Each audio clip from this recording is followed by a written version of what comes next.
Until recently, North Koreans refused to even pick up the phone when South Koreans called the border hotline.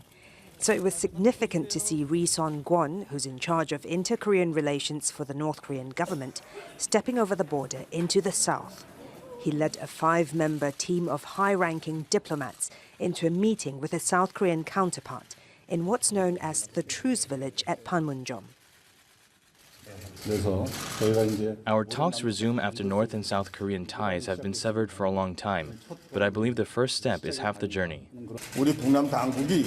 We came to this meeting with a serious and sincere attitude, and with the thought of giving our brethren who have high hopes for this dialogue invaluable results as the first gift of the year. The meeting did produce results. North Korea says it will send a delegation of athletes and team members to next month's Winter Olympics in South Korea. The South says it will consider suspending sanctions if it helps North Korea's participation in the Games in Pyeongchang. Both sides have also agreed to hold military talks to prevent accidental clashes and ease tensions, as well as conduct other high-level exchanges to improve inter-Korea ties. But attempts to discuss North Korea's nuclear bomb and missiles program got nowhere, with the head of the delegation from Pyongyang warning that such discussions could damage relations. The North has long maintained that its nuclear arsenal is necessary to deter an invasion by US troops. And South Korea's proposal for talks on reunions for family members who've been separated for decades met with little response from the North. Despite that, many in the South see any talks happening at all as a positive step. I believe these formal diplomatic discussions can result in peace. Foreigners see the Korean Peninsula as a dangerous place that's under the constant threat of war, and I hope those concerns don't become reality. And after a year of high tensions on the Korean Peninsula and in Japan and across the Pacific, including the threat of military action by the US, these talks are already being heralded as a breakthrough. Florence Louis, Al Jazeera, Seoul.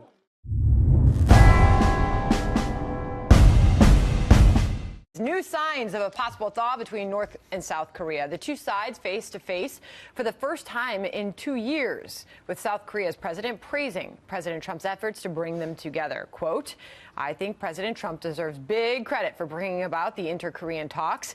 It could be a resulting work of the U.S.-led sanctions and pressure." Retired U.S. Army Lieutenant Colonel Ralph Peters is a Fox News strategic analyst, and he joins us now. Colonel. Hi, Sandra. So South Korea is giving the president a lot of credit here. Is that where the credit is due? Well, there are two aspects to that. The first is that the administration's hard line on North Korea has startled the North Koreans and unsettled them, and so there's definitely some credit due there. But the other thing is that President Moon of South Korea has realized how you deal with President Trump. You praise him, and he's making sure to do that. I suppose that's an interesting way to look at it. I mean, are you optimistic that these talks are going to lead to progress? No, they're absolutely not going to lead to progress. This is North Korea doing two things. One, trying to drive a wedge between us and the South Koreans. And secondly, and most importantly, this is North Korea buying time for their missile and nuclear programs, because they have figured out that this is more effective than just insulting us and threatening to attack us. By starting negotiations, even negotiations over Olympic participation and minor issues, it makes it ever harder for us to take military action should we have to do so, should we be compelled to do so. So essentially, by opening negotiations with the South and dragging them out, on again, off again, it really complicates our strategic posture. In the Wall Street Journal this morning, a piece by Jerry Seib talks about the administration weighing a risky strategy. In a piece titled "Amid Signs of a Thaw in North Korea, Tensions Bubble Up," Seib writes in that piece, the idea is known as the bloody nose strategy. React to some nuclear or missile test with a targeted strike against a North Korean facility to bloody Pyongyang's nose and illustrate the high price the regime could pay for its behavior. The hope would be to make that point without inciting a full-bore reprisal by North Korea, Colonel. That would be utterly stupid. I mean, really, really, really bad idea. And it's been attributed to H.R. McMaster, which is very disappointing, our national security advisor. But I'm sure that SecDef Mattis, Jim Mattis, would never go along with that. Because if you try to do a bloody nose strike, a surgical strike, the North Koreans would be compelled to respond and escalate, and then we would have to decide whether we're going to escalate. We don't want war with North Korea. We don't want a military confrontation. But if it comes to it, if to protect American lives, we have to take military action, you got to do it right. You got to do it comprehensively and broadly and hit them so hard that they cannot respond, cannot wage an attack on South Korea or Japan, which they would do in the wake of a bloody nose surgical strike. I mean, this is ludicrous thinking. It's not strategic. It's a fantasy world. And again, we don't want a war with North Korea. But boy, if we have to have one, we got to do it right and win it as fast as possible. Well, the president has reiterated there is a military option, but that's the last option.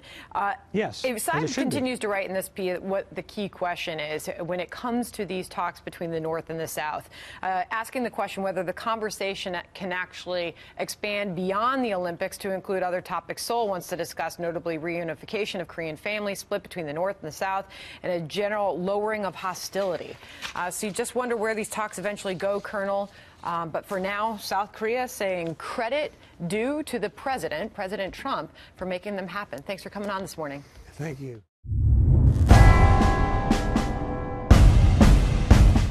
Making progress, officials from North and South Korea holding talks aimed at easing the nuclear crisis ahead of next month's Winter Olympics.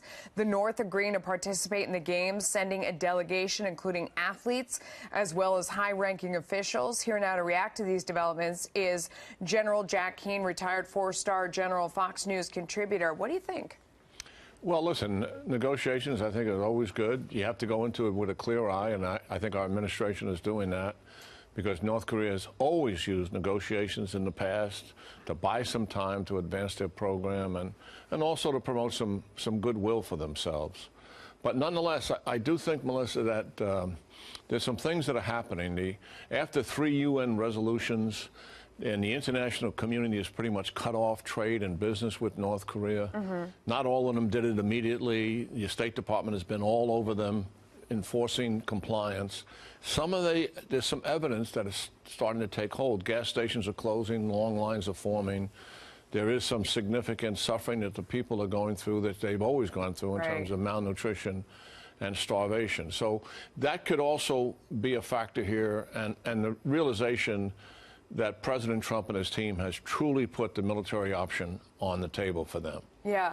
You know, I've heard both sides talk about what this means in terms of strength and weakness on everywhere. You know, that this shows the Kim regime's strength because they feel like they had some successful missile launches, so now they can come back to the table in a position of strength, and that's what this shows. Do you agree with that analysis? Well, I think certainly they're very comfortable with their program. And it's remarkable how much they've been able to advance it in the last few years. I think they must have got some help from Chinese or Russian engineers or scientists, because they had a miserable track record before the last few years. But yes, you know, I really believe that what Director Pompeo said on Sunday on Fox, he said they're just months away from their final objective technology, which is a nuclearized ICBM capable of successfully re-entering the Earth's atmosphere. And if that's true, and we have every reason to believe it is, obviously he has all the facts, then we're just months away from some kind of a showdown with North Korea. It seemed like these Olympics were going to be a disaster, you know, because they were right in this really dangerous territory. I couldn't figure out why, you know, this was all going ahead. If he does send his own athletes, does it make the whole games safer for everybody? Or is he a lunatic, so it doesn't really matter? Well, yeah, I think it does make the games safer for everybody. I don't think there was ever a serious threat on their part, you know, to sort of cannibalize these games by conducting some kind of terrorist activity or something to that effect. That would have been just absolutely outrageous on their part, and they would have become even more of a pariah than they are now. I mean, it's interesting. Can these talks lead to something else? I mean, is really the question. It's probably unlikely, but I noticed the president, as of last week, he said, look, I'm willing to talk. I'm willing to talk to him if it comes to it. And the president sees himself as an accomplished negotiator. Yeah. The issue that we have to deal with Kim Jong-un is that he is obsessed with the fact that the United States wants to conduct a regime change, given the fact we did that in Iraq, Afghanistan, and particularly Libya after Gaddafi gave up his WMD. That's what really got his attention. So despite the fact we've told Kim Jong-un many times we're not interested in regime change, he doesn't buy it. Yeah. Is there a way that we could enter into negotiations with him and attempt to convince him that this paranoia he has, which is driving his whole program, he can stay if he gives up the program? Yeah, I think the president likely has the instincts he would like to give that a try, even though success is remote. Yeah, and he also said today, he reinforced the idea, he knows I'm not screwing around when it comes to the military option, and I think that's probably true. Sir, thank you for coming on. We appreciate your insight. Always terrific.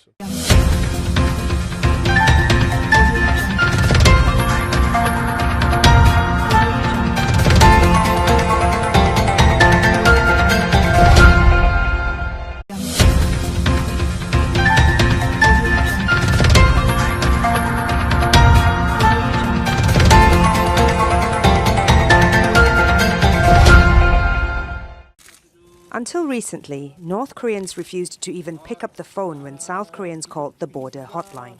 Results as the first gift of the year. The meeting did produce results. North Korea says it will send a delegation of athletes and team members to next month's Winter Olympics in South Korea. The South says it will consider suspending sanctions if it helps North Korea's participation in the Games in Pyeongchang. Our talks resume after North and South Korean ties have been severed for a long time, but I believe the first step is half the journey. We came to this meeting with a serious and sincere attitude, and with the thought of giving our brethren who have high hopes for this dialogue invaluable. Chang. Both sides have also agreed to hold military talks to prevent accidental clashes and ease tensions, as well as conduct other high-level exchanges to improve inter-Korea ties. But attempts to discuss North Korea's nuclear bomb and missiles program got nowhere, with the head of the delegation from Pyeongchang. So it was significant to see Ri Son-kwon, who's in charge of inter-Korean relations for the North Korean government, stepping over the border into the south. He led a 5-member team of high-ranking diplomats into a meeting with his South Korean counterpart in what's known as the Truce Village at Panmunjom.